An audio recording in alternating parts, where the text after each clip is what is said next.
yung pagkakatawag sa atin na Lord, being the light of this world, I want you to imagine that you are this candle.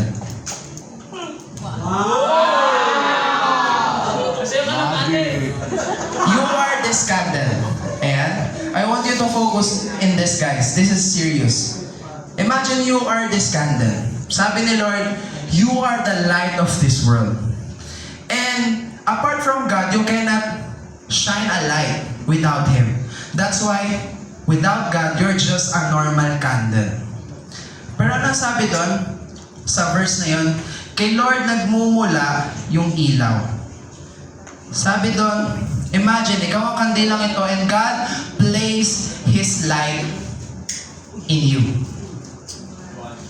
Hindi para sa sarili natin, kundi para may ibang makakita ng daan papunta sa Kanya.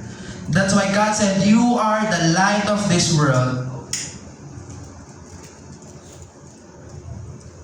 Because I have given you the light that can shine wherever you go. Pero minsan ganito yung nangyayari. Kapag may mga tao tayong ine-evangelize, may mga tao tayong tinutulungan, because we are so-called Christians, we are so-called born again. May mga ganong term. Yung mga taong lumalapit sa atin, imbis na ma-bless sila, pag lumalapit sila, ano nangyayari? Ang init. Nakakapasok. At minsan, imbis na ma-bless sila, na meron sa wakas may ilaw na rin sa madilim na buhay na to. Pero imbis na ma-bless sila, nakakapaso yung ilaw na meron ka. Bakit? Dahil ang liwanag na ipinapakita mo ay puno ng self-righteousness. Binago ka lang ng Lord, masyado ka nang nagmamagaling. Hindi ka lang nagiinom, hindi ka na nagsusugal, hindi ka na nagdadrugs, masyado ka nang nagmamarunong. You're condemning someone, mabilis na tayo mahusga. Mahilig na tayo mag-correct pero kulang sa compassion. Pinipilit natin ang katotohanan pero nakakalimutan nating magmahal. Yes, tama ang katotohanan pero kapag ang katotohanan ay wala ng grace, just like this candle, nakakapaso ka. At hindi ito yung gustong light na tinutukoy ni Lord.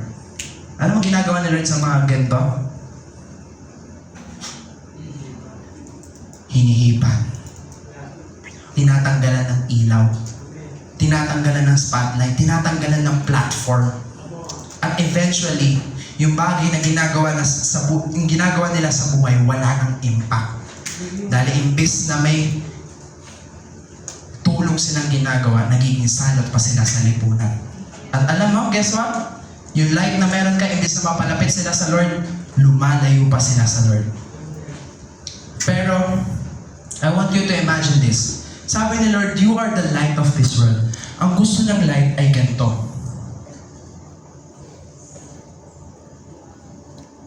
You are like this light. A spotlight. Hindi para i-highlight yung buhay na meron ka. Pero para makita si Lord sa buhay mo. Just like this light, ang source ng power niya is not the lighter. Na isang hipag, mawawala. Pero bilang spotlight, there's a source of power na nandun.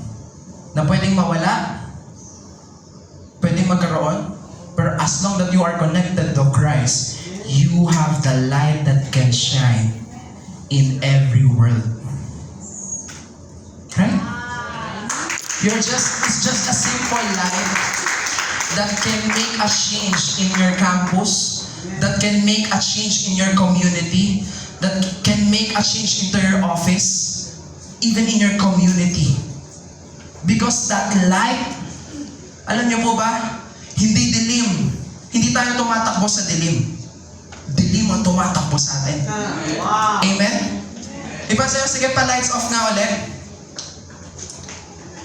When there's absence of light, doon lang po nagkakaroon ng darkness.